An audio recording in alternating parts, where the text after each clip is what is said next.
தஞ்சாவூர் மாவட்டம் பட்டுக்கோட்டை அருகே இருக்கும் அத்திவெட்டியில் நடைபெற்று வரும் தென்னிந்திய அளவிலான கபடி போட்டிகள் இறுதிக்கட்டத்தை எட்டியிருக்கிறது. இதுபற்றி போட்டி நடைபெறும் இடத்தில் இருந்து நம்முடைய செய்தியாளர் காதர் ஹுசைனிடம் பேசலாம். ஹுசைன், தற்போது இறுதிப் போட்டி தொடங்கியாச்சா? எந்தெந்த அணிகள் மோதி வருகின்றன சொல்லுங்க.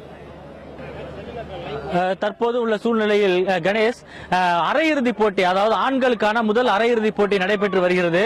இங்க தஞ்சை அடுத்த அத்திவெட்டி, அதாவது பட்டுக்கோட்டை அருகே உள்ள ஒரு குக்கிராமமான அத்திவெட்டி கிராமத்தில் கிராம மக்களிடையே அதாவது கபடி போட்டியை ஊக்குவிக்கும் வகையிலிருந்து அந்த போட்டியானது நடைபெற்று வருகிறது. தென்னிந்திய அளவிலான இந்த கபடி போட்டியில் தமிழ்நாடு, பாண்டிச்சேரி, கேரளா உள்ளிட்ட தென்னிந்திய அணிகள் 10 ஆண்கள் அணிகளும் 8 பெண்கள் அணிகளும் பங்கு பெற்று விறுவிறுப்பாக கடந்த 2 நாட்களாக இந்த போட்டியானது நடைபெற்றது.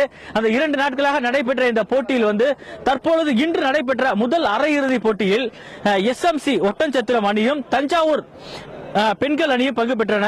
இந்த பங்கு பெற்ற இந்த அணியில இந்த SMC ஒட்டன்சத்திரம் அணி வெற்றி பெற்றது. வெற்றி பெற்றதை தொடர்ந்து அடுத்த அரையிறுதி போட்டியான ஆண்களுக்கான அரையிறுதி போட்டியில் ஹைடெக் சென்னை மற்றும் லக்கி ஸ்டார் அணிகள் மோதிக்கொண்டுள்ளன. இந்த 2 அணியில லக்கி ஸ்டார், இந்த ஹைடெக் அணி லக்கி ஸ்டாரை முன்னிறுத்தி ஹைடெக் அணி முன்னணியில் உள்ளது. இந்த 2 அணிகளும் எந்த அணிகள் வெற்றி பெறுகின்றதோ இந்த அரையிறுதி போட்டியில் இந்த அணிகளே இன்று இரவு நடைபெறக்கூடிய இறுதிப் போட்டியில் வெற்றி பங்கு பெற இருக்கு. கணேஷ், ஹுசைன், தென்னிந்திய அளவிலான கபடி விளையாட்டு போட்டி நடைபெறுவதை ஒட்டி அந்த பகுதி மக்களிடையே வரவேற்பு எந்த அளவுக்கு இருக்கு?